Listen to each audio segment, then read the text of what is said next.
everybody, this is herculespetix, founder, curator, docent, and gift shop employee of the herculespetix Academy of Comic Book Studies.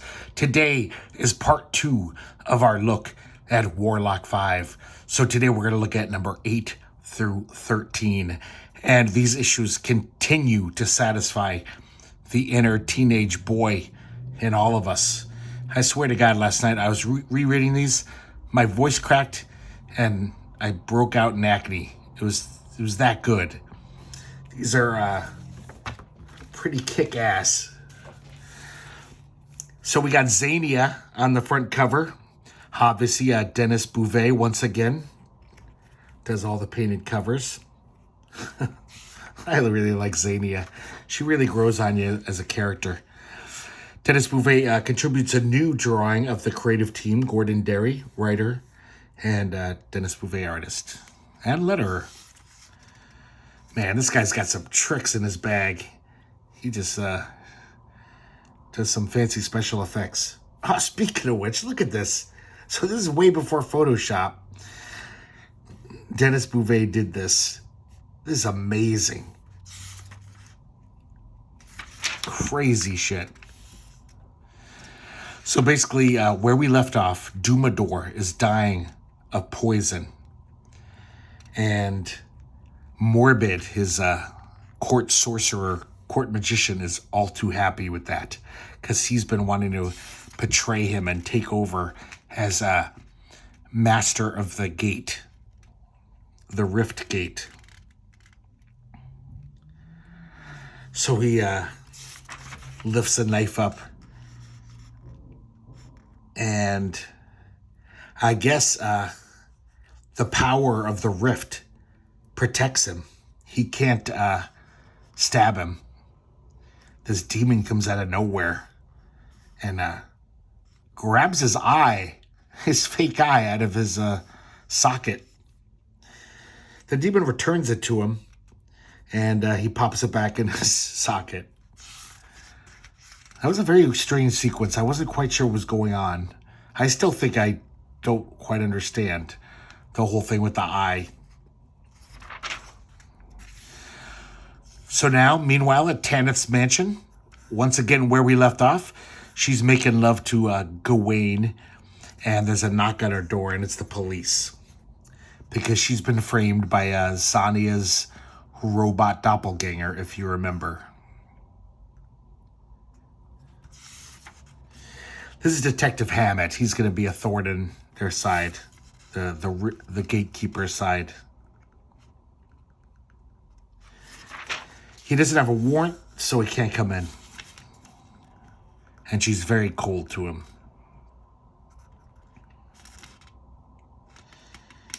She goes upstairs, and Gawain says, "Don't worry, I'll protect you." Tanith is really good at finding dudes who want to protect her. The next morning, Hammett comes back with a warrant, and he finds evidence that her car was involved with this crime. And they haul her down to the station. Gawain sees what's going on from the balcony, and he runs down with the sword. Because if you remember, Gawain's from, her dimension, where it's all like sword and sorcery and fantasy. So this is how he deals with problems. He chops off a policeman's arm, and one of the other cops shoots him. Doesn't kill him, though, just wounds him.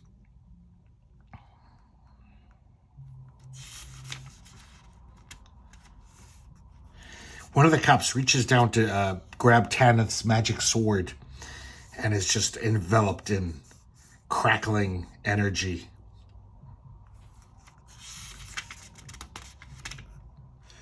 Interesting, uses a photo here. He doesn't do that much.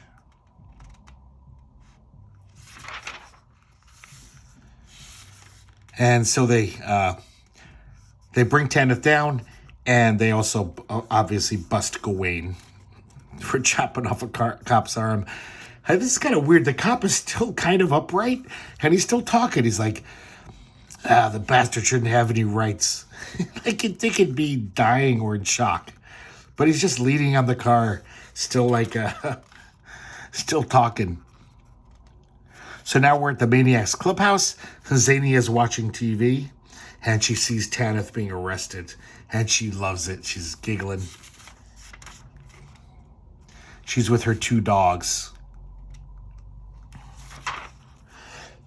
Excuse me. I need some water. I'll give you a little more time to look at this sumptuous art. Actually, it's like weird how every page it totally changes. Some pages are just like, holy shit, I can't believe a human drew that. And then he obviously doesn't have all the time in the world. So some pages are more, I guess, perfunctory. None of them are bad, though. So as Xania is watching Tanith get booked, she sees herself. She sees Xania pull out a gun and say, "Die, you Santanist witch." I don't know if that's a typo or that's some meaning that I don't know about. But instead of Satanist, it says Santanist. I guess that's someone who worships Santa. And of course, Xania spits out her beer. It's like, what the And so that's obviously the Xania bot that Argon made. And the robot misses Tanith, and then it runs away. I like how her 2 dogs are named Dillinger and Capone. So meanwhile, the Xania bot is running down this alley. And the 2 cops are in hot pursuit. All of a sudden, she disappears. They look in the dumpster, and there's just this, like, drunken hobo.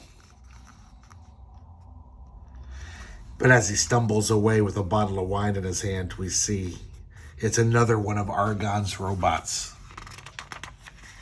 I guess maybe it's the Xania bot, and just these bots can just change their appearance instantly. I don't know.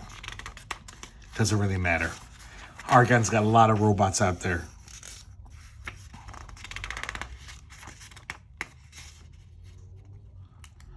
Actually, I think that was actually Argon.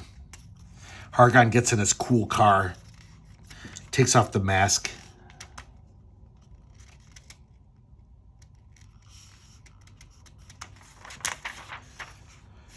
And then he makes it through a police roadblock. He puts on another mask.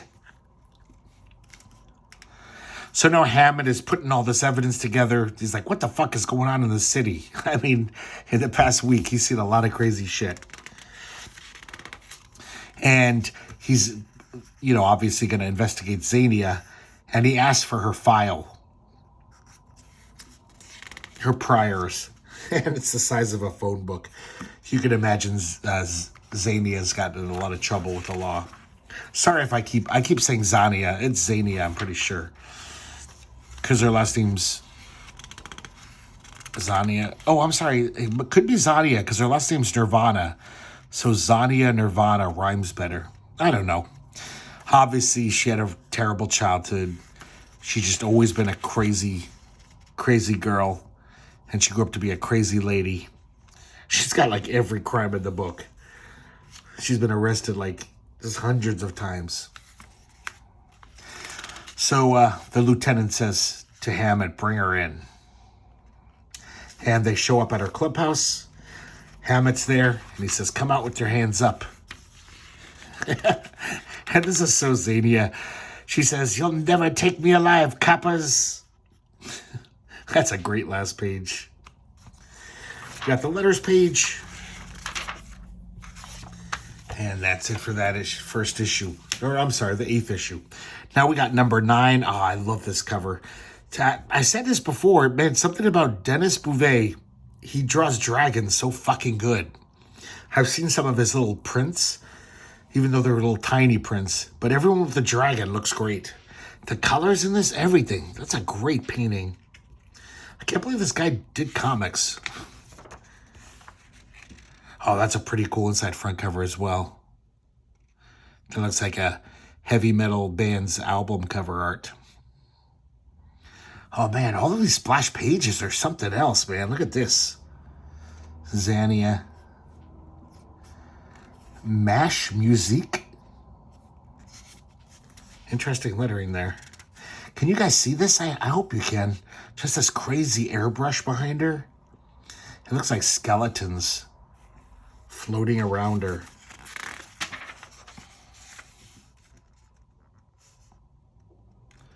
So basically, to escape the cops, Zania opens the portal to her nether realm, a ghostly half-formed world, a pale and distorted reflection of her own reality.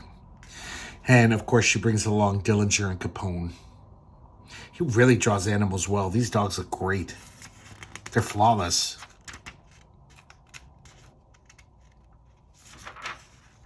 Definitely seems like a guy who uses a photo reference.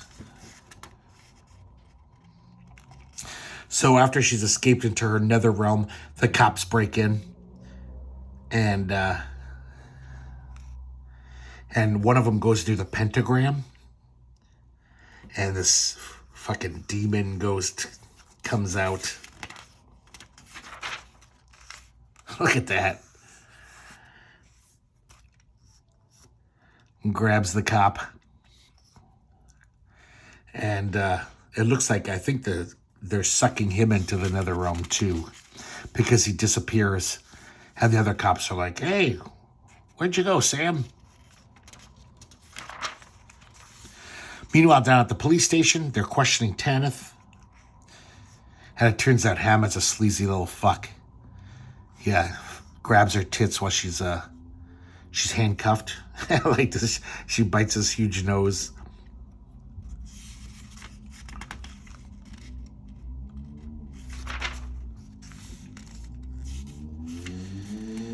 And we see Savishtar now on a deserted bridge later that night. And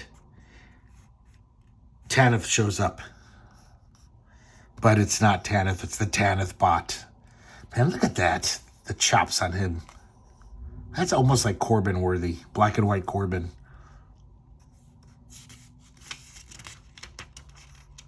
And Savishtar, he knows the score. He knows what time it is. And he grabs her by the neck and slashes her. And of course, it's the Argon bot, one of the robots of Argon. And look at this. He just rips this robot to shreds. It's weird because it's a robot, but this is so violent and it's almost gory. Even though he's just ripping a robot in half. It's just like, it's nasty. And then he throws her in the river.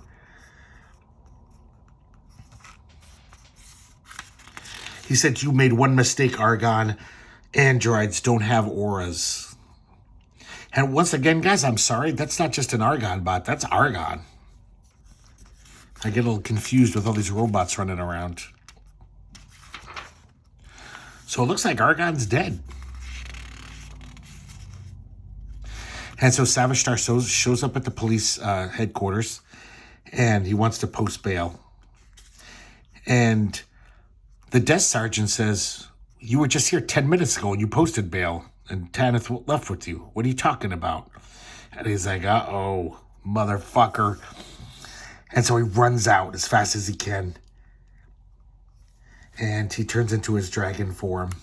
It's a nice page right here. It's a really good-looking page. I like the 4 horizontal panels. We just see his tail leaving. This cute little cat running away. Once again, man, he draws dragons so good. Has nothing to do with the story, but he draws these 2 punks on the roof smoking pot. And, of course, they doubt their own eyes when they see the dragon flying. That's a nice one, too. So now we see a taxi cab. And Tanith is there with the Savishtar bot.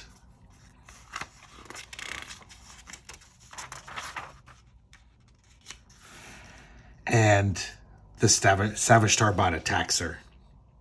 She rips at the skin of its hand and sees that it has machinery under the skin.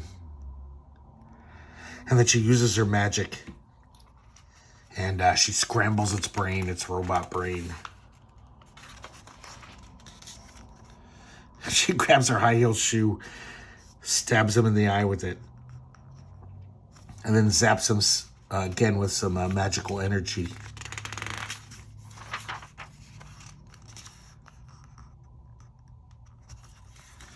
Kicks him out of the taxi cab. That's a pretty powerful image there. That's nice. And the bot explodes. Self-destruct mode.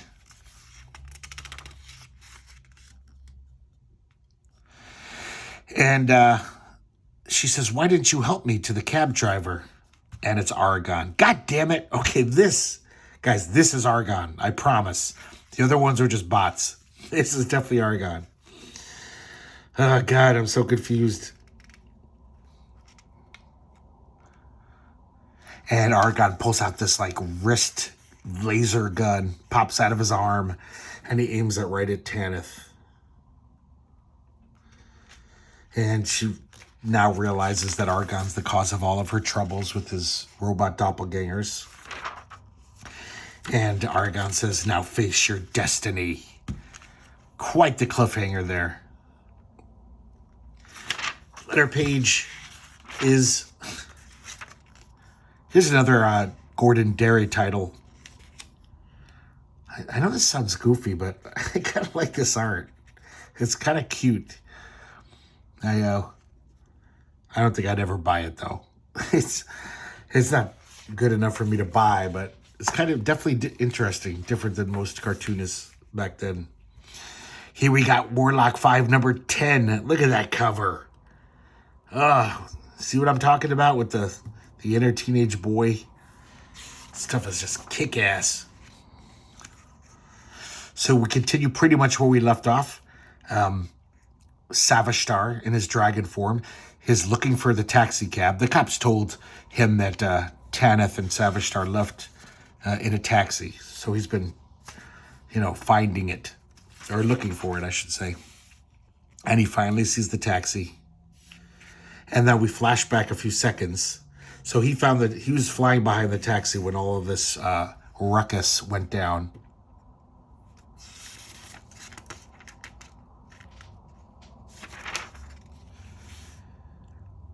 And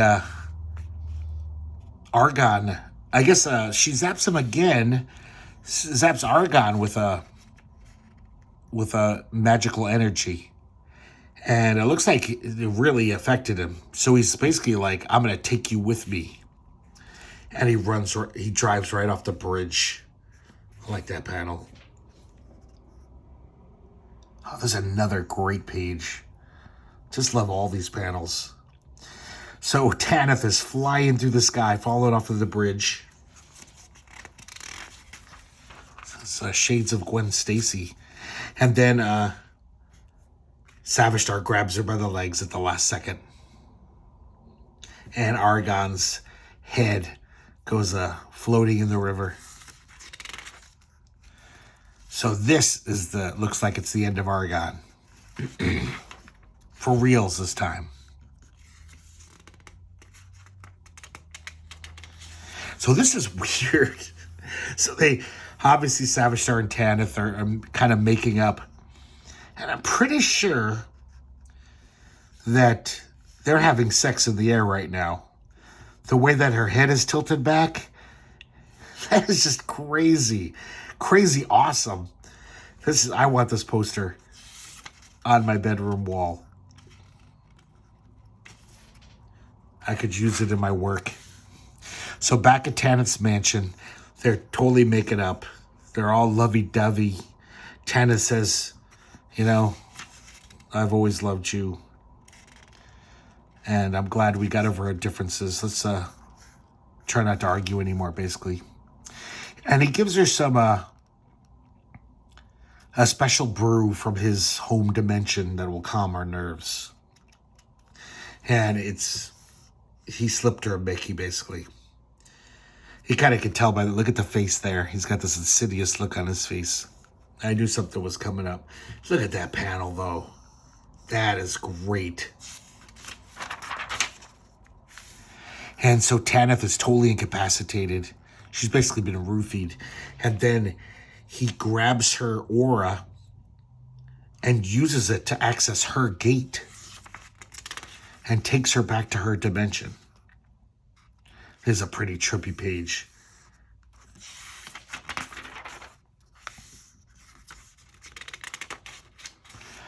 And he basically says that he's bringing her back to her dimension so she can basically, he wants her to basically learn how to center herself. She's been acting violently, erratically, and he's like, I brought you back here for your own good. And she's furious. She's just like, you patronizing fuck. Bring me back to Earth. He's like, no. I'm doing this because I love you. You have to learn how to wield your power better if we're going to rule the grid together. And he ditches her there.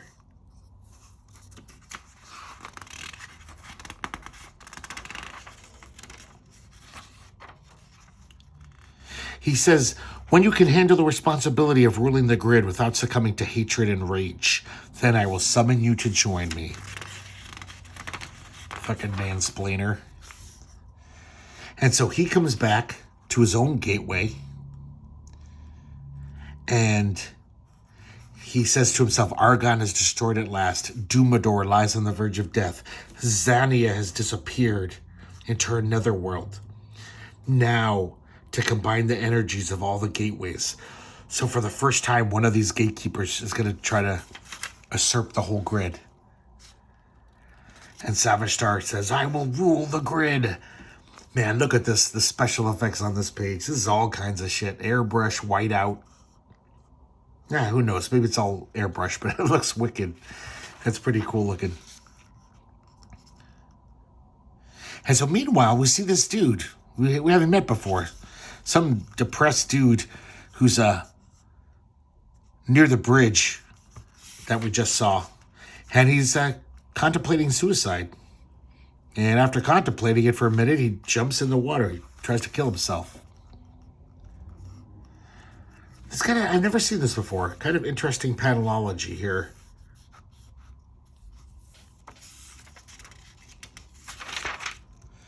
And then he rises to the surface, screaming for help. He says, it's going to kill me. And the Argon head is biting his ankle. He's like, get it off me. He's kicking it against the railing here. It won't come off. And then Argon says, unless you swear to obey me, I'll chew your leg off. So they make a deal. He says, I'll let go if you basically serve me. And I guess this guy had no purpose in life, so he kind of readily agrees to it. Because, you know, once he kicked him off, once he stopped biting his ankle, he could have just ran away.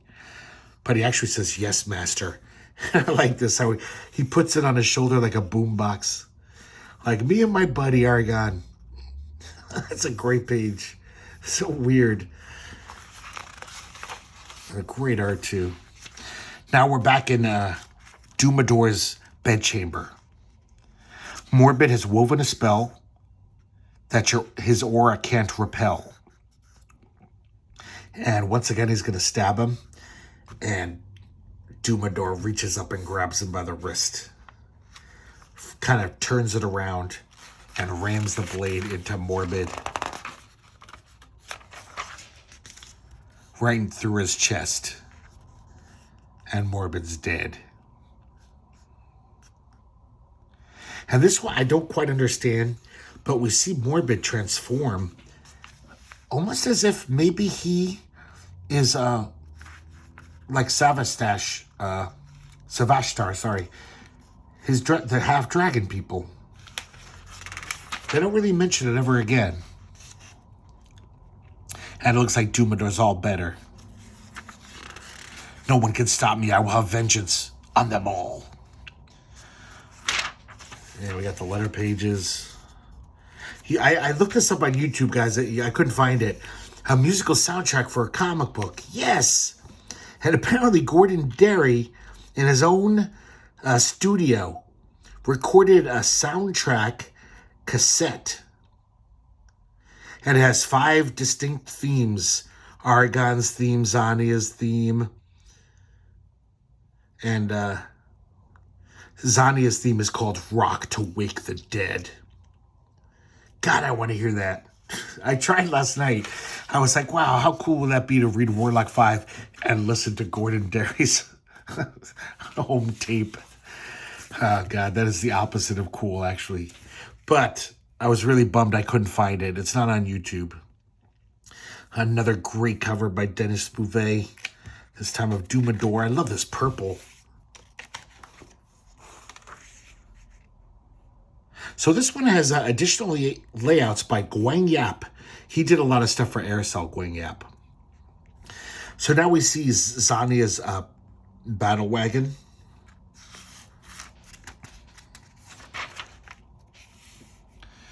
And it shows up at the Maniac's clubhouse, which of course was cordoned off by the police after the ruckus last night. And one of Zania's zombie boys opens fire on the cops, and they ram through the front door, drive right into the unconsecrated church. The cops are like, send a SWAT team, quick. So one of the punk rock followers of Zania says, what happened? Zania's nowhere in the city. I thought for sure she'd be hiding here. Some guy says, maybe she's dead. And he slaps him. He says, don't ever say that. Zania's too tough to die. It's kind of interesting. These guys just worship her. They even call her Mama Maniacs. We'll find you, Mama Maniacs, because we love you. So he says, all right, move out. And they get back in the battle van. And they fucking got missiles in this thing. And they fire him at the police car. That's a kind of interesting point of view shot. It's all blurry through the windshield, but we can see the missiles very clearly.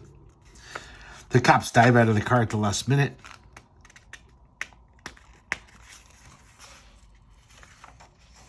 And then they look up from the other direction.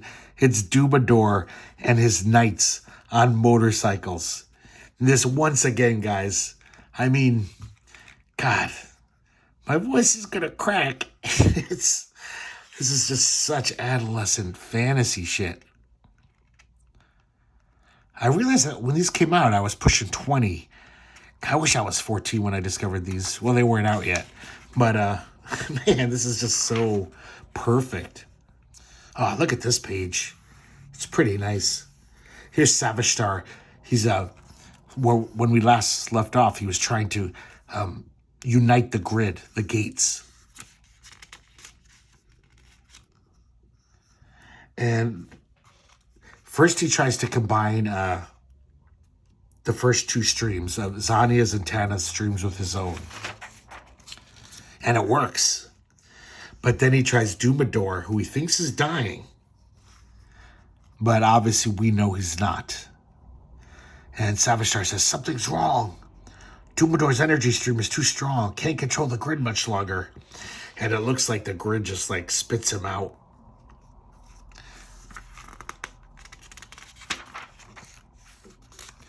Meanwhile, we're in Zania's netherworld.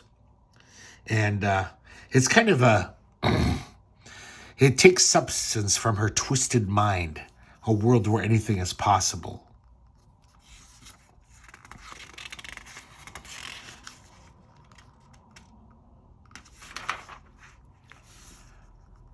So Sam the cop is there. Remember that demon ghost sucked Sam down through the pentagram?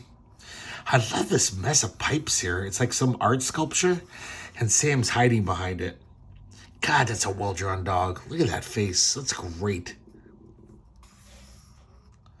Sonia is basically ranting to herself about how everyone's always been against me. No, but why can't people just let me have fun? And then she sees this being. She says, you're alive. And he says, yes, your pain and suffering gave me life. It's this, I don't know what this is actually. I mean, it's Tiamat, goddess of the primal chaos. But it's just like, I love this. Like, it's almost just like a cloud with eyes made of like 2 moons.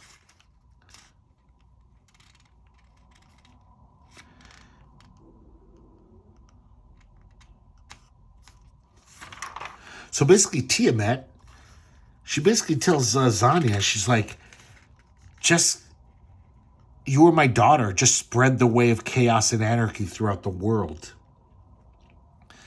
Kind of do what you've been doing. Seems like that's what she's been doing. Man, look at this shit. That is some cool stuff.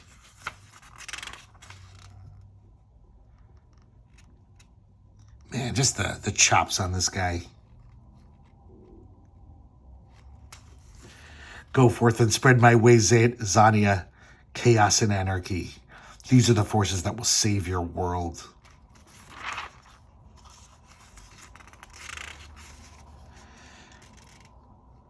And so then she turns around. This is kind of weird. Zania grabs her machine gun and fires it at Tiamat. And Tiamat likes it. She says, yes, feed me with your rage, and I shall give you powers undreamed of. And she zaps Dillinger and Capone and turns them into these hellhounds. I was kind of bummed. Those were really pretty dogs, but these look pretty cool too.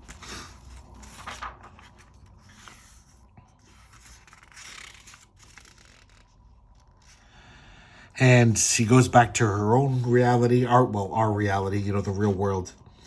She says, right on, Tiamat, anarchy forever. Oh, this is so 1987. And then she finally, her dogs, her hellhounds, notice Bill. Of course, Bill is shitting his pants. But Zania is merciful. She says, I don't have anything against you personally. But she says, this is my world and I don't want any cops here. So she kicks him out, sends him back to the real world. I love this weird pipe thing. And Zania heads on home. Oh man, look at this. That's so awesome. This is a regular one-way ticket to midnight, this comic. Bunch of letters. And that's it for that one. This cover's pretty lackluster compared to most of them. This is number 12 we're looking at here. Kind of cool. Kind of interesting colors, but... Oh, man. It starts off right with the action. So, remember we saw Dumbledore and his knights on their motorcycles. I guess they've caught up to the maniacs. And look at this amazing melee between punk rock zombies and biker knights. This should be like an 800-page graphic novel. Just them fighting. That would be awesome. Have Jeff Darrow draw it.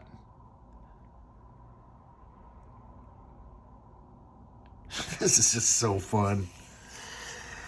Oh, man. Then Savage Star shows up. And he says, I must talk to you. It's urgent.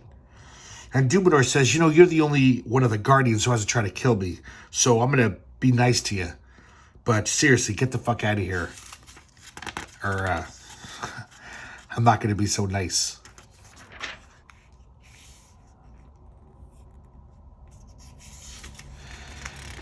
And Savage Star tells him how Zania has disappeared through a gateway.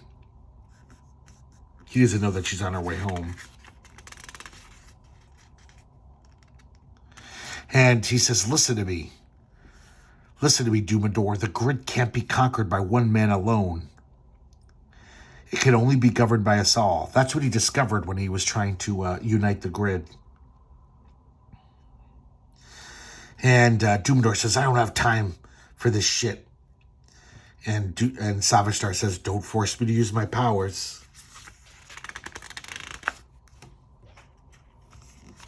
And I can't get these pages apart. And Zania shows up right then. That's a great page. That's pretty fucking cool. So Savitar's trying to keep them from killing each other. He's saying, we have to work together. Of course, Zania and Dubador don't seem too receptive.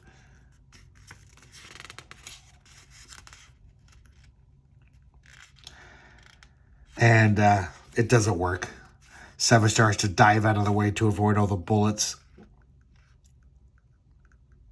And as he runs away, he realizes that his only hope is that they destroy each other. And then him and Tanith can rule the grid.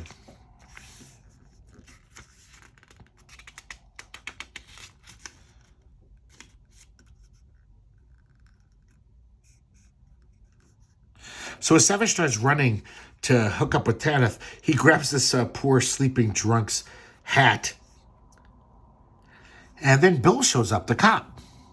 And Bill's kind of, his mind snapped. It's just too much going to another dimension and seeing all that shit. And he actually bums a drink from the hobo. He knows him because, you know, he's a cop and this guy's on his beat. And so Savitar runs past Bill. And he says, another demon. And now he's totally losing it. And then right then he sees this church, the Church of Divine Retribution.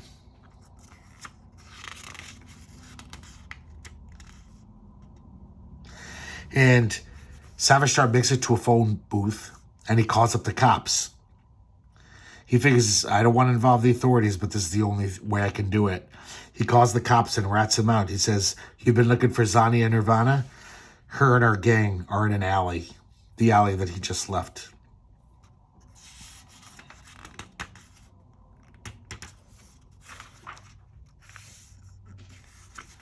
So the cops show up after everyone's gone.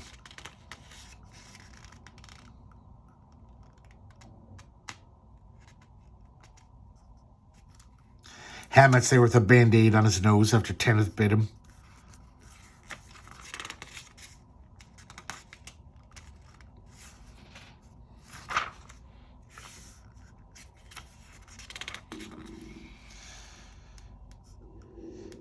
And then they notice Savitar.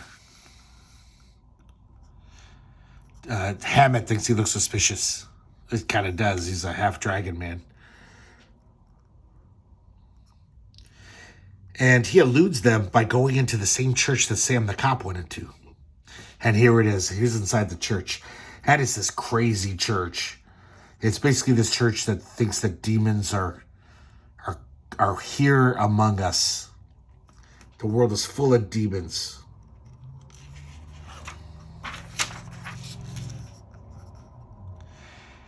And we see that bag lady from I think the first or second issue. The one who saw the whole fight with Tanith. And, of course, she's a member of this church. She's like, I've seen the demons myself. I love this panel of the preacher. Look at him. He's a nut. And so Sam, you know, he's been drinking wine. His mind is very fragile. He totally buys into it. He's like, yeah, I've seen the demons too. Hallelujah, I've been saved. And he gets up on the pulpit and tells his story. He talks about Zania. Talks about the whole experience in her nether world. And he says, and one of the demons is here right now. And he points at Savitar.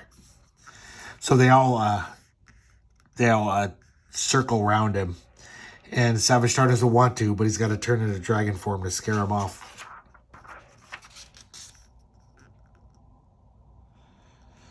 And as he leaves, he says, sometimes I wonder if Argon was right. Perhaps humanity can't be trusted to govern himself.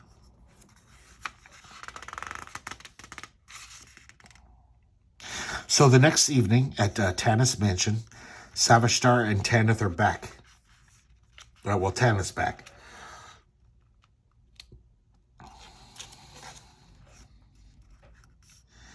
And he says, Tanith, I need your help. She says, you really expect me to help you after what you did to me? And he's like, you have to understand, I did it for your own good.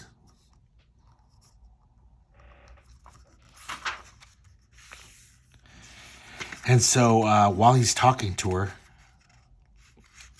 all of a sudden these like, I don't know what these are. It's almost like a plague demon attacks him and completely immobilizes him.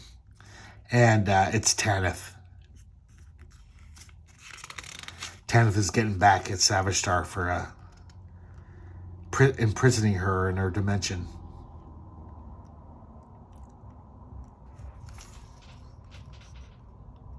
Those are pretty cool looking there. And Tanith is reveling in it. She's like, I want you to feel as helpless and trapped as I did when you imprisoned me.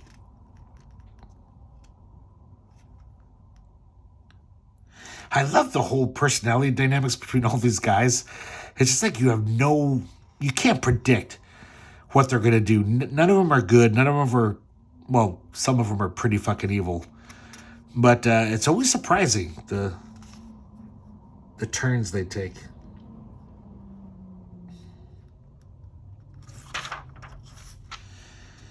And Tanith leaves him alone with this plant demon. That's a nice panel, too, from the bird's eye view, looking down. It's kind of this little poem here. Kind of silly. Has nothing to do with it. And there we go. Oh, we get a back cover. It's weird because this is so much nicer than the front cover. I wonder if there's a reason why. It does seem like this is something like dashed off. I mean, this is a well-drawn arm here, but it's a lot easier to draw that than this. God, that's one of the best covers yet. I wonder why that wasn't the real cover. That's beautiful. And now we have number 13, which as far as I'm concerned is the last issue of Warlock 5. I'll talk about it when we're done with this issue. And this issue is like, fucking, everything goes off the rails. It's kind of this like, I don't know, experimental artsy fartsy type story. But it's beyond that. It's almost like Gordon Derry found out that he was going to be kicked off the title, and he just, nothing is resolved. He had one issue, so he does this kind of, whatever, what's the word, just a very puzzling story. We see Savishtar walking through the city, and the newspaper headlines say, nuclear war imminent.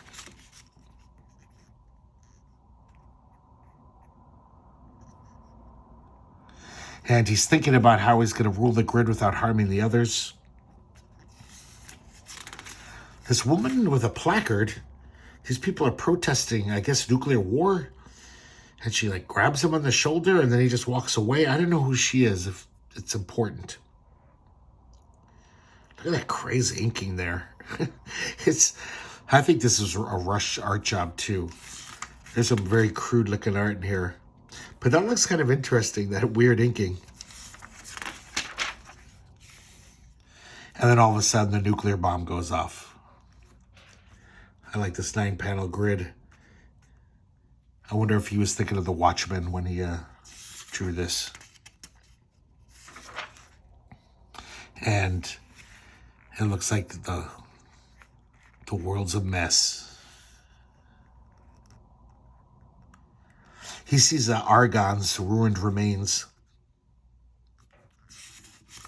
See, this is almost like some like alternate reality. The last we saw, Argon was just a head being carried around by that suicidal guy. And Savishtar is basically talking to him. And then we see flashbacks to other issues.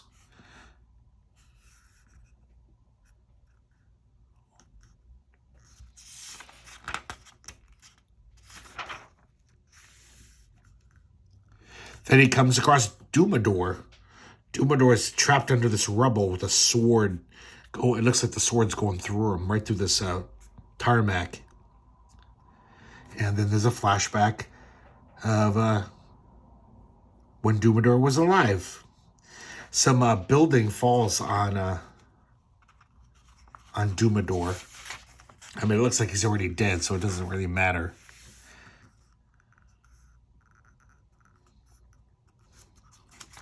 This is just such a mess.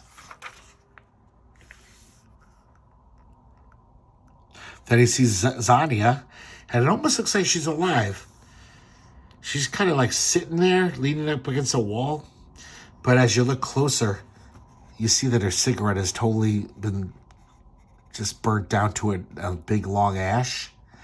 And when he looks around to her other side, half of her is completely nuked. That's a cool panel, though. That's great. Really well drawn.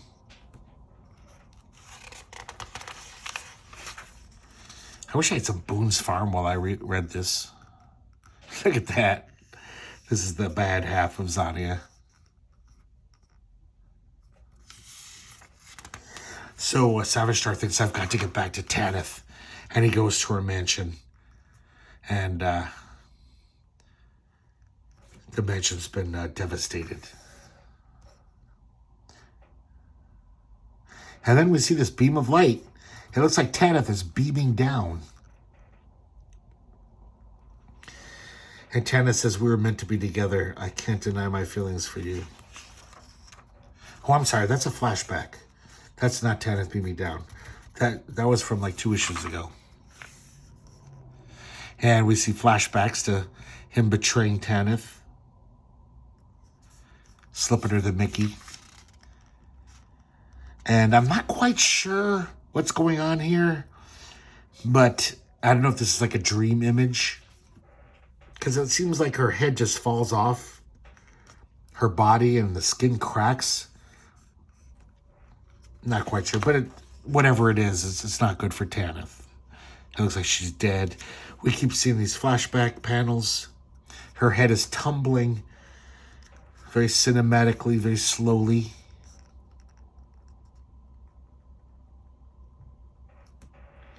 And when it hits the ground, it shatters. The whole time we've had this puzzle piece motif. This is kind of interesting the way now it's getting all three-dimensional, the puzzle pieces. That's a really interesting page. This looks like something that would be out of like an Underground, but like from like Mother Oats or something. Of course, that would have 50 times more detail to it and little dots, but very inventive, interesting psychedelic shit going on here. Some more of that. That's nice. Looks like Derry Beauvais saved up for these last few pages. And then Savage Star, he hears a voice say, pleasant dreams? And he says, a dream. But it was much more. We all died, Tanith, because we didn't try to save the world. Tanith says, that was your subconscious fears. And he says, is there still a chance for us? And he apologizes to Tanith. And it looks like they're making up for real now.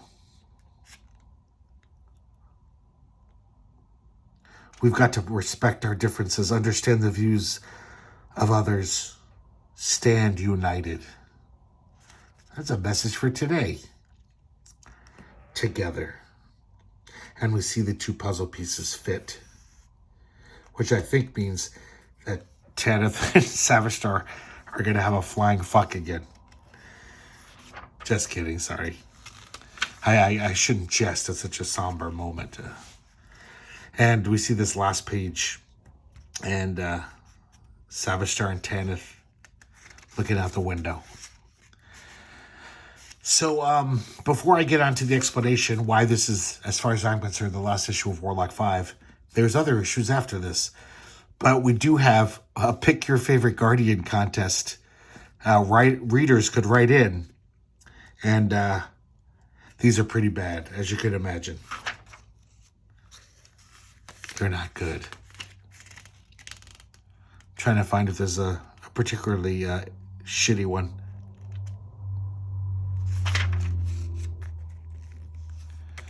Tanith, sister of the light, daughter of the one, pure of spirit, keen of heart, dance beneath the moon, call full circle. Under the goddess, to the goddess, for the goddess, and of the goddess. That's all I can read, sorry. So, that's kind of cute. And then we have this kind of basically useless back cover. Not a lot of work looks like it was put into this. So what I wanted to say is that there's other issues of Warlock 5, but Gordon Derry doesn't write them. Dennis Beauvais doesn't draw them. I remember back in that time, I think I read a Comics Journal article, because I was reading the Comics Journal ever since I was like 14 or something. There was this whole legal thing where even though in the very first issue it says Warlock 5, copyright Gordon Derry, Dennis Beauvais, but I remember Barry Blair, the head of Aircell, basically just said, nah, this is mine. And I own Warlock 5. I own the characters. I own the title. And so there's like 2 more issues, I think. 2 or 3 more issues where it's these characters. I haven't read them, but I looked it up on GCD.